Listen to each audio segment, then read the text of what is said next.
বন্ধুরা, আজকে রেসিপি হলো আমি মুড়ি ভাজবো। মুড়ি রেসিপি। এই মুড়ি ভাজার জন্য আমি সিদ্ধ চাল নিয়ে নিয়েছি। চালের মধ্যে অল্প লবণ দিয়ে আর জলের ছিটা দিয়ে একটু ভিজিয়ে রেখেছিলাম আধ ঘন্টার মতন।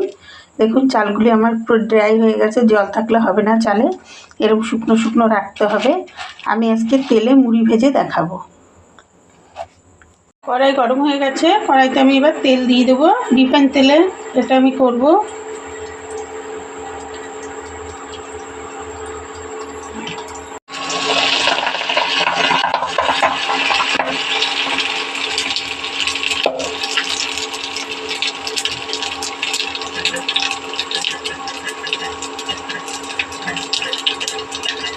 দেখুন বন্ধুরা, মুড়িগুলি কি সুন্দর ফুলেছে।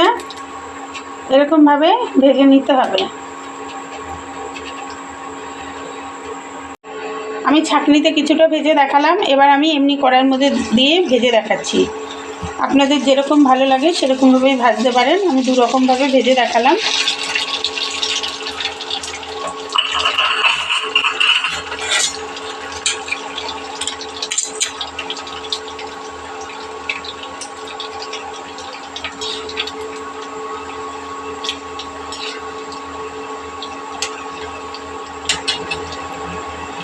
দেখুন এগুলি আমার ভাজা হয়ে গেছে। আমি কড়াইতে দিয়ে একবার ছাঁকনিতে করে দেখালাম, এবার কড়াইতে করে দেখালাম। দেখুন আমার এই মুড়িগুলি কি সুন্দর ভাজা হয়েছে।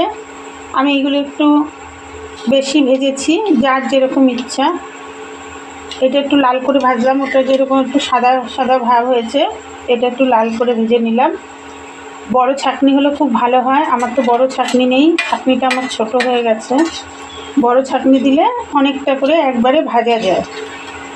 ছাঁকনিতে ভাজলে বেশি ভালো হয়। এরকমভাবে তুলতে অনেকটা টাইম লেগে যায়।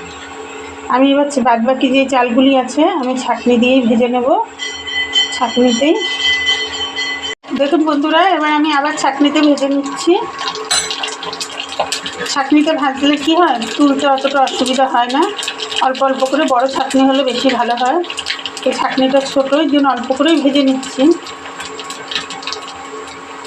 খুব ভালো লাগে এই মুড়িটা খেতে, করে খেয়ে দেখবেন সন্ধ্যাবেলা টিফিনে। খুব টেস্টি হয় মুড়িটা খেতে।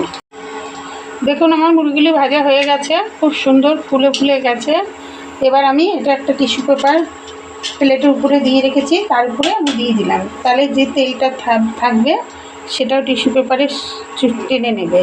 মুড়িগুলি আমার পুরো ড্রাই হয়ে যাবে। দেখুন বন্ধুরা, আমার এক থালা মুড়ি ভাজা হয়ে গেছে। মুড়িগুলি কি সুন্দর হয়েছে। যদি আমার মুড়ি ভাজার রেসিপিটা আপনাদের ভালো লাগে তাহলে একটা লাইক, কমেন্ট, শেয়ার করে দেবেন। ধন্যবাদ।